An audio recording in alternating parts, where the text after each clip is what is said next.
Hello everyone, we're back. It's Debbie and Suellen, and we have another video for you. This time we're going to tell you what to do when the thread breaks, right? Yes. So what we've done is we've taken a block design from the Qmatic and we've morphed it to fit inside of the block that we have set up on our frame, and we're going to start sewing. So we've already set up our block and we're going to press play and we're going to start playing, and then we're going to actually trim our thread, because ours don't break. Okay, start. Here we go. So it's going to go to its start position. Bring up our bobbin thread. I'm going to let it sew a little bit before we cut our thread on purpose.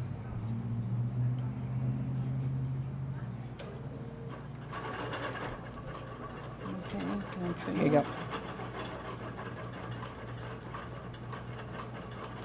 Okay, perfect. The designs that the Qmatic has built in are lovely to use. And morphing to fit really does help in placement. Okay, now let's say that... 1 second. There we go. Just increase the speed a little bit. Let's say what? Now let's say the thread breaks right about here. Oh, you are so brave. So the machine is going to know when that trimmed thread reaches beyond the needle. Oh, it's going to say, look, Oh no. our thread broke. So what we're going to do is... X out of there, because We're going to that's get a X out of scary there. screen. So we X out of that scary screen. And I'm going to bring the foot up, and I'm going to Rethread our machine. rethread the machine. And this happens also when you run out of bobbin thread, and so that sometimes the break is on the bottom. It's not always on the top. So we'll Which is easier for us to emulate a break on the top today. Yeah, we didn't know how to emulate breaking a bobbin thread. I guess we could have just put a little bit of thread on the bobbin, but That's true. love the automatic needle threader. So do I. Yay, that's awesome. Okay, so now we have this rethreaded. If this was on the bottom and I had to move the machine all the way over to the side to redo the bobbin, we would use the same process. But in this case, I left it fairly close so that we can demonstrate. But the next thing we're going to do is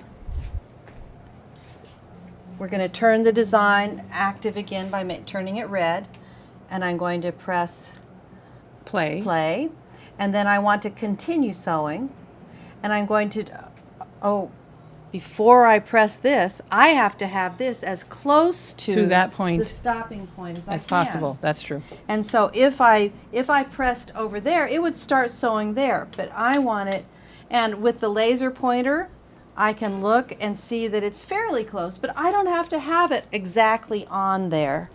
Now I'm going to say at the stopping point, no, at the point closest on the design. And so now this is going to move over so that the Qmatic puts it in the place right on the design line that's closest to where it was. And it has the same message. Do you want to bring up your bobbin thread? And we will go ahead and do that then. Bring up our bobbin thread. Because we don't want knots on the back. So because the bobbin thread did not break, I have a loop here. And that's fine. The loop is just fine. But I want to get it over here.